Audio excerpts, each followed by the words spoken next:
We start at the Magpies. Their flag chances, the chances of them retaining the premiership and going back-to-back are floundering, and they are still without a footy boss. You might remember Graham Wright taking a sabbatical just before Christmas, that it was announced just before Christmas at the end of last year, and this is him as part of that process. Yeah, we've talked about this for a long, long time, and we're in a position where we can do it. Yeah, we feel like the club's in a really stable position, and a lot of the work that's been done over the last few years with the leaders at the club and the leaders in the footy department has made that decision a bit easier. OK, so it was obviously, Tom, talked about in the media in several different sections in the coming days, weeks and months since then, and no one really batted an eyelid, which was interesting at the time. I guess we don't really like criticising a team when they're coming off the back of a premiership. The news tonight that we've since learned on Footy Classified and that we can tell you is that not only did Graham Wright try to quit Collingwood, he offered his resignation to Jeff Brown, the president, which was declined at the time. Brown then came up and concocted the idea of a sabbatical. But my belief sitting here tonight is that if and when Graham Wright does return from Europe, which is supposed to be the end of next month, the end of August, I don't think it will be in the same role. In fact, I'm convinced tonight that Collingwood will restructure its football department heading into 2025. It's a precarious position that the reigning premiers have found themselves in. So it's time that Collingwood is done? I'm not as adamant about that. I think that Graham Wright would like new opportunities. I think that he would like to be a CEO. I think he was highly interested in the Tasmanian Devils role before it was given to Brendan Gale. But if he does remain at Collingwood into 2025, I think they'll have to restructure that football department, Tom, in order to give him more of a challenge. Yeah, there's no way he's staying in the role that he's been in, and he's not becoming the CEO because, of course, Craig Kelly's in that role. So surely it's all set up for Tasmania here, Sam. He's a senior football person. In what role, though, Tom? Well, he can be the head of football at Tasmania. He can be a senior advisor down in Tasmania. Brendan Gale's going to be the CEO. But Graham Wright's highly respected, and there's no doubt the feeling in clubland at the moment, Lloydie, is that there is a lack of senior advice at AFL level to support Laura Kane and Andrew Dillon, who are new administration. I'm not saying this now because they're going to miss the finals, or they may miss the finals. I said this at the start of the year, that the moment Graham Wright felt like he needed a break or was going to go away overseas... Well, he literally walked into Jeff Brown's office and offered a resignation. I mean, if that's not a sign... You accept it. And they might go, no, he's too good at his job to let him go, so we're just going to give him a break and take him back. But the moment you walk in there, the game stops for no one. So Collingwood in this situation then changed everyone's roles. Assistant coaches changed their positions. Brendan Bolton changed his position. Justin Leppich changed his position. Too much change. Even Craig Kelly's been doing some stuff in the football department. Yeah, and that just shows you need everything to go right to win a flag. They got that right last year, but they haven't this year. Cornsey, can I ask you, speaking to senior Collingwood people today, they're adamant that Wright's absence is in no way linked to their form slump, which is, of course, something they would say when they're defensive of their club. But the head of football being on holiday in Europe while they're struggling... Well, it's not a good look, is it? I don't think we begrudge anyone from going on a holiday and having a break. It's a pretty intense industry, isn't it? But as Lordy says, if you're out, you're out. And then to see the images of him on holiday from his Instagram account, I don't think it's a great look when you've got your head of footy on holiday posting pictures on Instagram and your side is sitting in 12th and they're trying to find a way to qualify for finals. So what should they have done then, Kane, do you think? To Lordy's point, is it they should have just let him go? Had to be. If he's out, he's out. Right. And then he goes to another club and he moves on after the holiday. But maybe he's so good they want to keep him. Maybe he's so good they say, no, we're going to give you every chance to come back and fulfil the role that you've done at the club for a number of years. The information you guys are telling me is that is very unlikely that is going to happen. So let's just pay him on a charity to go on holiday and watch his Instagram clips as we're sitting 12th on the ladder trying to qualify for finals after winning a premiership.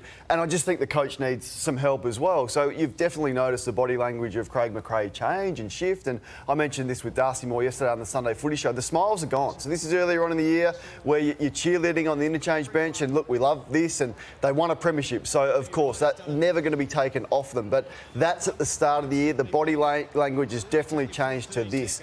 I just feel like maybe he needs to head up to the coach's box, show us your tactical nous, make some in-game moves. Like Darcy Moore has been horrible, and I know you disagree with me on this, Scoop, but he can't play on Jeremy Cameron, so they want him as the spare. He doesn't touch the footy. I watched Sam Mitchell, a younger coach, go, OK, well, my captain can't get at Sicily. I'm going to move him forward and make some changes. I see Hardwick go forward back. I see Weddle go forward back. And I watch Collingwood's forward line without Howe and McStay, and the captain can't touch it, and they're too scared to move him anywhere. So maybe it's just a change of positioning. His body language has changed. Get up to the coach's box and show us how good tactically you are. They did an unbelievable job to win a flag. They're hard to win. They got their flag, but I think now it's a bit of a reset for them. They rely too much on Nick Dacos. Massive reliance on him, and this is their tools.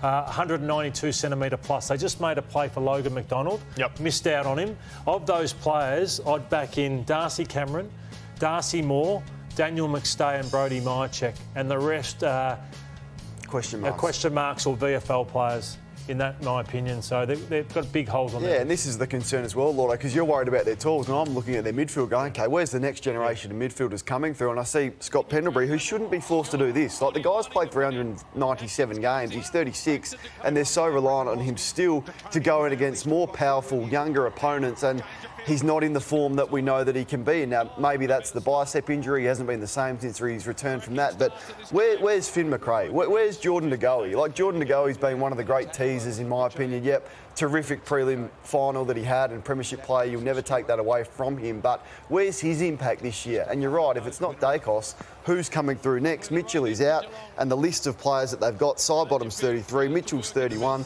There it is. Crisp is 30, he's been solid. Hoskin Elliott's been a marvel, but he's not an inside midfielder. So where is the next generation of midfielders coming from as well? So all of a sudden you go, you win a premiership, magnificent, it was amazing, but you've got to have concerns about where their list is headed to from here. Yeah, there's no doubt they're not set up for a sustained period of success, and that's been shown this year because it doesn't look like they'll play finals, or at least at this stage. This is Jeff Brown declaring the Pies must trade for stars to stay in the premiership contention, which is fine.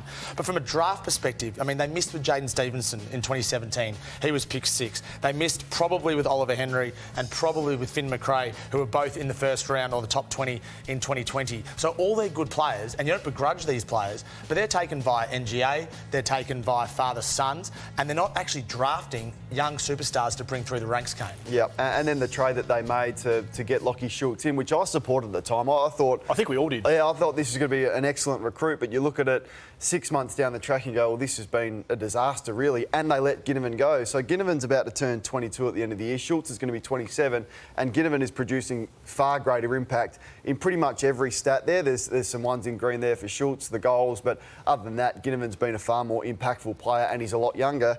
But the most concerning thing is you gave away pick 7 for Lachie At this Schultz, stage. as it sits right now, and that's what we're going to go on, and they've got a tough draw and all of that. So you've traded your future first for a player who is basically delivering what you had with another player who you gave up for pretty much nothing, and you've also given away that great pick inside the top 10 as it sits, which they desperately need. They're not the first to win a flag and then have problems recently after. I mean, Richmond are literally last on the ladder after winning 3. But, Kane, it does make you think about Sydney. It does make you think about Geelong, these teams that have had sustained success. And it was Geelong who at times treated the Magpies with disdain on the weekend, Lloydie. Yeah, they did. They were too good in the end. But I just ask you, Kane, to finish on Collingwood. Do you think next year they can bounce back, or are you concerned about it? I don't see it, and it's hard to make these calls, and things can change quickly, but what have they got coming underneath? So Geelong, yep, they went back, but they did bring in some youth. Henry came in, and Bruin came in, and Bowes, and they had the pick, so they got Clark in, so at least they had an injection of youth coming through, and they still had some players in their prime. I just don't see, other than Dacos, what is there to be that excited about with their list. And Jeremy Cameron had some fascinating comments to make after the game, after playing against those Magpies. You know, it was sort of an interesting game in that sense. Like, there was a lot of marks, we took a lot of marks, and we sort of switched the ball a lot, but they sort of didn't really push up on us. So it was a bit interesting as a forward. You know, you're running side to side all night.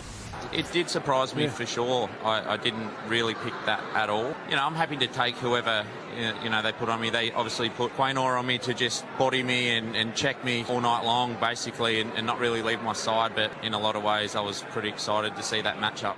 Yeah, I think Kane was pretty excited to see it as well. You didn't like Darcy Moore not going to, did you? What did you think? You've been really defensive of his performance. Are you now starting to be concerned? I agreed with you at the time that he was out of form. Are you now concerned? I agreed with you at the time that he was out of form. The hyperbole of your language of one good game in 6 is the thing that we argued about. I think that was kind. So would you like to double down and go with a different fraction? It might be 1 in 8? It might be 1 in 8. Okay, he may need to go back to the VFL, so I'll add that as well.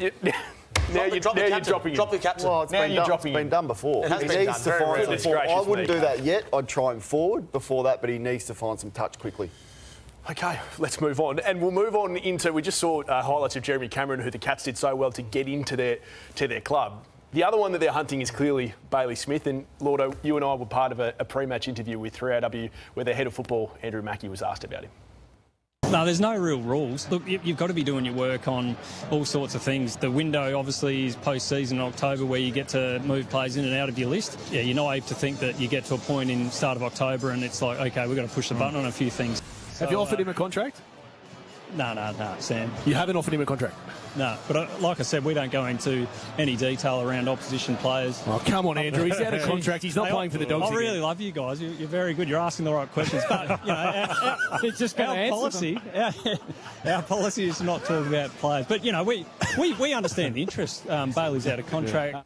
Translate that all for us, Lordo, would you? It was a tough interview for Andrew because he didn't want to say anything other than you could tell that they're in it up to their eyeballs. It's just a matter of whether there's another club in it. Well, the Hawks. The Hawks. So the Hawks or Geelong. And I can't split the two at the moment, Sam. I don't know how you see it. But You can't split them.